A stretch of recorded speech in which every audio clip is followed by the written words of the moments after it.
ওম শান্তি 12 জুলাই 2025 সাকাৰ মহাবাক্যৰ সম্পূৰ্ণ সাৰ কথা।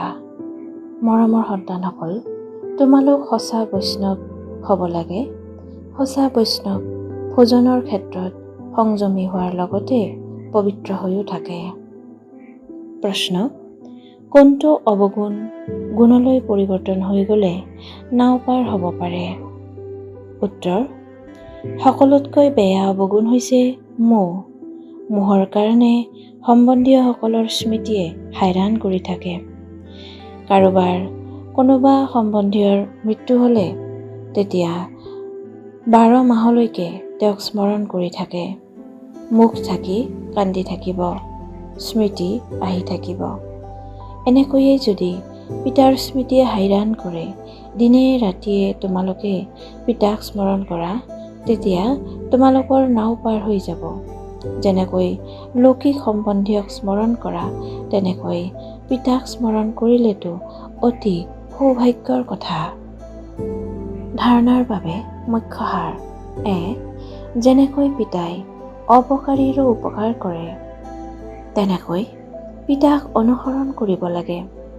কোনোবাই কিবা ক'লে আওকাণ কৰিব লাগে, বিচিকিয়াই থাকিব লাগে। এজন পিতাৰ পৰাহে শুনিব লাগে। 2. সুখদায়ী হৈ সকলোকে সুখ দিব লাগে। পৰস্পৰ হাই কাজিয়া কৰিব নালাগে।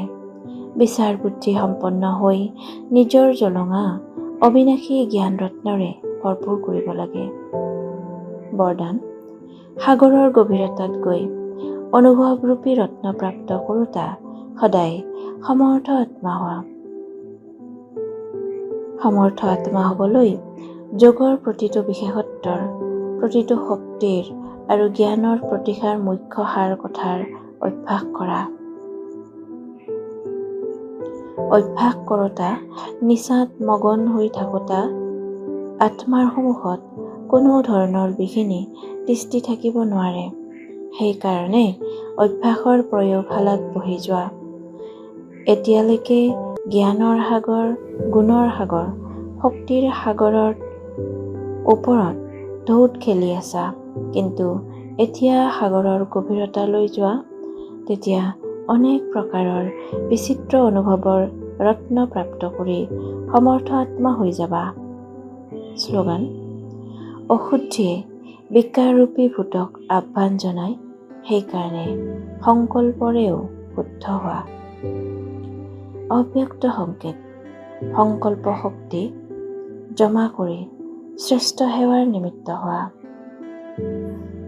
যেনেকৈ পিতা ব্ৰহ্মাই বিশেষ শ্ৰেষ্ঠ সংকল্পৰে সন্তানসকলক আহ্বান জনালে, অৰ্থাৎ ৰচনা ৰচিলে, এই সংকল্পৰ ৰচনাও কম নহয়। শ্ৰেষ্ঠ শক্তিশালী সংকল্পই প্ৰেৰণা দি ভিন্ন ভিন্ন ধৰ্মৰ পৰ্দাৰ আঁৰৰ পৰা উলিয়াই সমীপত আনিলে। তেনেকৈ তোমালোক সন্তান সকলো শ্ৰেষ্ঠ সংকল্পধাৰী হোৱা। নিজৰ সংকল্প শক্তি অধিক খৰচ নকৰিবা, অপচয় নকৰিবা, তেতিয়া শ্ৰেষ্ঠ সংকল্পৰে প্ৰাপ্তিও শ্ৰেষ্ঠ হ'ব। ওম শান্তি।